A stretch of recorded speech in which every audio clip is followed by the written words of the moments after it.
Apa kabar semuanya? Kita bertemu lagi di perkuliahan menulis karya populer. Kali ini kita akan membahas tentang argumentasi dan persuasi. Sebelumnya kan kita sudah belajar tentang narasi, kemudian eksposisi ya. Sekarang kita beranjak ke argumentasi dan persuasi. Tapi sebelumnya saya ingin menyapa semuanya. Apa kabar hari ini? Sehat ya? Mudah-mudahan semua sehat, semua bugar, semua bisa beraktivitas dengan lancar dan baik. Termasuk ketika kita berkuliah ya. Sekarang kan banyak perkuliahan lewat daring ya, dalam jaringan atau online. Semoga bisa dinikmati, tetap berkuliah dengan ceria dan sehat. Semangat semua ya. Berkenaan dengan perkuliahan kita kali ini, ada yang harus dipahami oleh kita semua, yaitu tentang apa sebenarnya argumentasi dan persuasi, atau apa sebenarnya teknik menulis populer secara argumentasi dan persuasi. Nah, silahkan baca buku masing-masing. Di situ ada penjelasan yang sangat bagus. Di sini dijelaskan, tulisan argumentasi bertujuan membuktikan kebenaran suatu pendapat atau simpulan.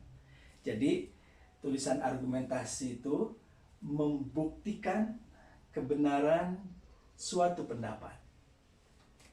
Nah, jika kalian punya pendapat, misalnya tentang epidemiknya virus corona gitu ya, virus COVID-19, kemudian Anda sampaikan kepada orang lain argumentasi Anda, maka Anda sedang menulis tulisan argumentasi.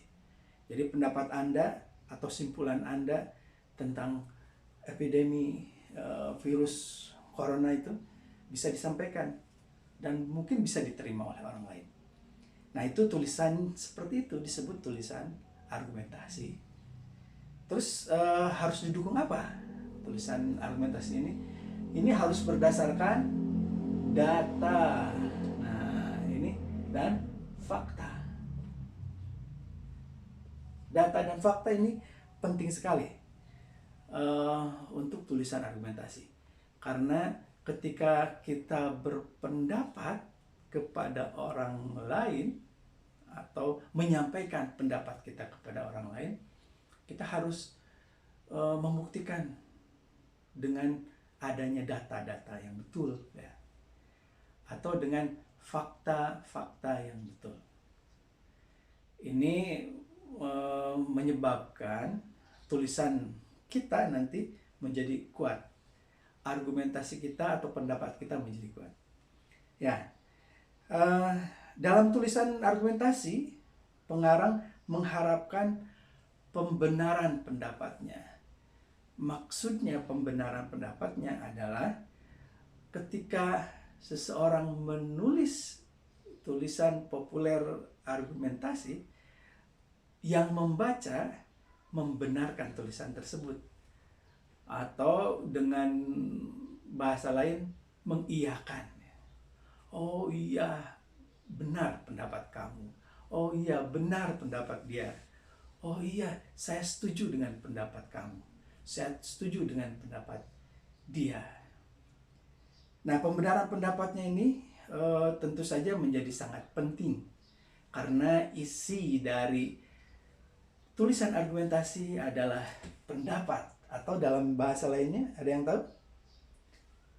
Ya, itu adalah opini. Nah, opini ini bisa disamakan dengan kata pendapat ya. Jadi kalau Maria misalnya tidak sependapat dengan Tomoki misalnya tentang Kota Bandung, masing-masing punya opini. Masing-masing punya pendapat berdasarkan data dan fakta masing-masing. Jadi eh, argumentasi itu sering dilakukan dalam percakapan sehari-hari. Tapi ketika dituliskan, biasanya banyak orang yang sulit menuliskannya. Padahal tinggal memindahkan dari kebiasaan kita berargumentasi setiap hari kepada kebiasaan kita menulis argumentasi. Nah, baik, itu tentang argumentasi. Yang kedua tentang persuasi. Nah, persuasi. Coba lihat di bukunya. Kita kembali ke teks ya. Tulisan persuasi bertujuan memengaruhi pembaca untuk berbuat sesuatu. Bila argumentasi tadi itu membuktikan kebenaran berdasarkan pendapat atau opini, nah persuasi lebih jauh dari itu. Memengaruhi. Mengaruhi. Ini kata dasarnya apa? Pengaruh ya. Jadi menulis secara persuasif atau menulis tulisan persuasi fungsinya untuk memengaruhi orang lain. Jadi kalau misalnya tidak suka dengan orang yang merokok misalnya, harus menulis tulisan yang persuasif atau harus berkata secara persuasif sehingga orang yakin bahwa merokok itu tidak sehat. Nah, ketika orang terpengaruh oleh tulisan O atau tulisan yang lainnya, maka tulisan itu berhasil memengaruhi. Jadi banyak tulisan yang berhasil memengaruhi orang lain atau memengaruhi pembacanya. Itulah disebut sebagai tulisan persuasi. Pengarang mengharapkan juga reaksi berupa perbuatan. Nah, pengaruhnya apa? Pengaruhnya pembaca setelah membaca tulisan yang kita tulis itu melakukan sesuatu atau pekerjaan yang disarankan oleh tulisan itu atau oleh keinginan pengarangnya. Nah, itu persuasi. Tulisan ini memang penting untuk mengedukasi masyarakat. Jadi untuk memberi pelajaran, untuk mengajak, untuk mengubah masyarakat itu perlu tulisan-tulisan persuasif ya. Nah, tentu saja pembaca setelah membaca tulisan kita terpengaruh dan melakukan apa yang kita inginkan sebagai penulis.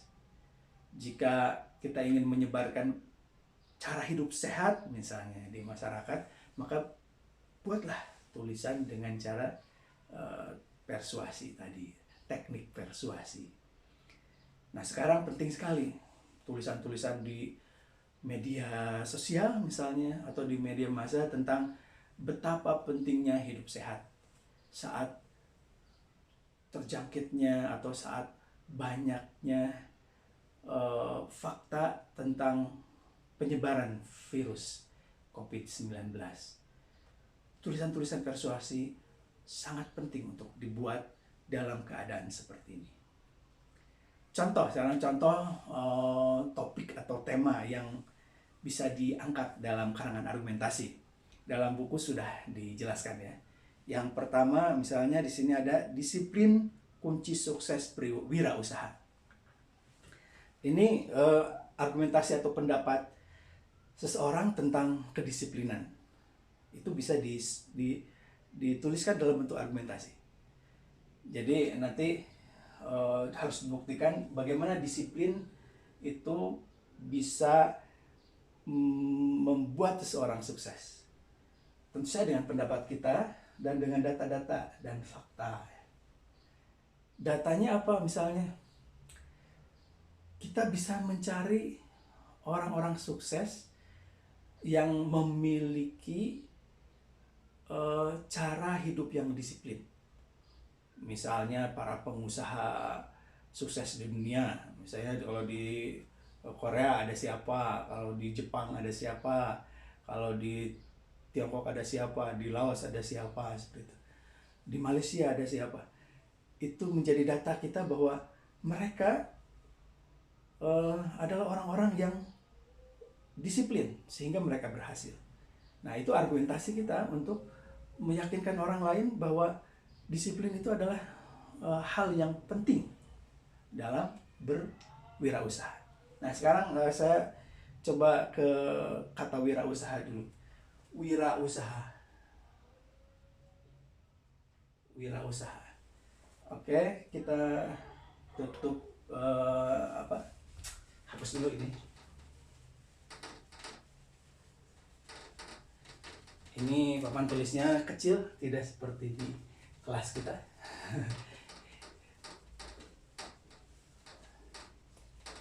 Ya, ini tempat ini adalah tempat saya belajar sehari-hari di kamar saya.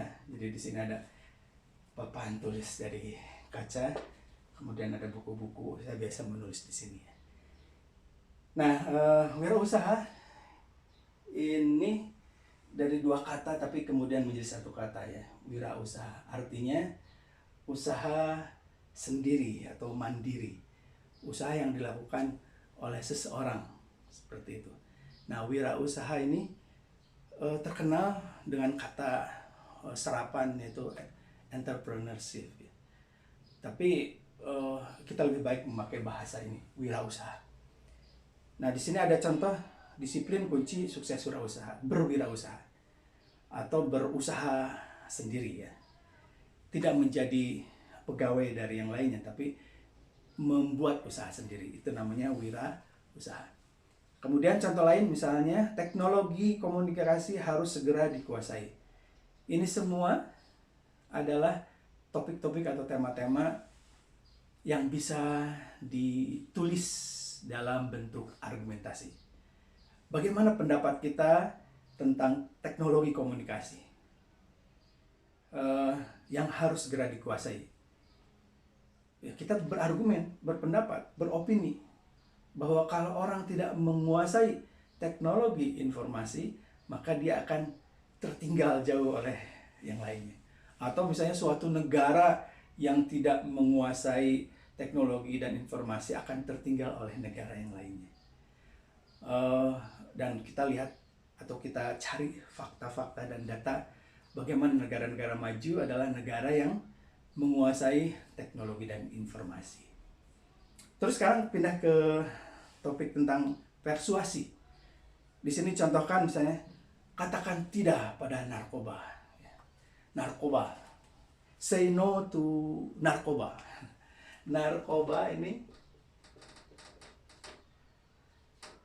singkatan ya.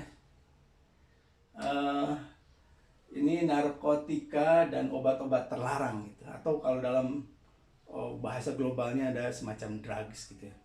Nah, narkoba ini harus tidak ada dalam kehidupan masyarakat ya, karena bahaya bagi kehidupan, terutama bagi anak-anak muda misalnya. Narkoba bisa dipakai tetapi dalam kesehatan dan sebagainya yang legal. Tapi kalau dipakai oleh masyarakat itu tidak boleh. Makanya ketika kita ingin memberi edukasi, penyadaran, atau mengajak orang untuk tidak memakai narkoba, maka harus ditulis tulisan bersifat persuasif atau tulisan populer persuasi. Nah, ini penting. Itu salah satu contoh ya. Jadi kita harus sering mengajak orang lewat tulisan, dan tulisan seperti itu disebut tulisan persuasi. Dan tulisan persuasi ini setiap hari kita baca. Kadang kita terpengaruh oleh tulisan orang. Nah, sekarang saatnya teman-teman membuat tulisan yang bisa memengaruhi orang lain. Lewat tulisan itu orang lain terajak untuk menghindari narkoba misalnya, untuk hemat energi misalnya, hemat energi, atau apa lagi, untuk rajin berolahraga misalnya, atau apa lagi, untuk rajin membaca misalnya, itu perlu tulisan persuasi. Atau apa lagi, untuk produktif, ya, tidak malas-malasan misalnya. Jadi tulisan-tulisan di status media sosial kalian itu bisa berbentuk persuasi. Apalagi tulisan yang lebih panjang misalnya, tidak sekadar status di media sosial, tapi dalam bentuk artikel, dalam bentuk esai, itu perlu tulisan berjenis persuasi. Nah, itu saja mungkin kali ini. Tapi sebelum ditutup, saya akan membacakan contoh karangan persuasi. Sama-sama kita baca ya. Salah satu penyakit yang perlu kita waspadai pada musim hujan ini ialah infeksi saluran pernapasan akut atau ISPA. Untuk mencegah ISPA, kita perlu mengonsumsi makanan yang bergizi dan minum vitamin dan antioksidan. Selain itu, kita perlu beristirahat yang cukup, tidak merokok, dan rutin berolahraga. Nah, itu salah satu contoh tulisan persuasi. Isinya adalah untuk waspada, mengajak orang lain untuk waspada terhadap penyakit ISPA disebutnya. ISPA itu singkatan dari infeksi saluran pernapasan akut. Nah, sekarang kita coba membuat tulisan ya. Membuat tulisan tentang apa yang sedang kita alami sekarang. Bisa argumentasi, bisa persuasi. Yaitu tentang bahayanya virus corona atau COVID-19. Silakan memilih mau argumentasi atau persuasi. Tadi sudah saya jelaskan apa bedanya antara tulisan argumentasi dan persuasi. Kalau ada pertanyaan, nanti coba dituliskan ya di obrolan di WA kita. Jadi ini hanya pengantar saja. Itu saja dari saya untuk pengantar perkuliahan kali ini. Nanti akan saya baca tulisan kalian, kemudian kita diskusikan. Itu saja. Terima kasih. Selamat pagi.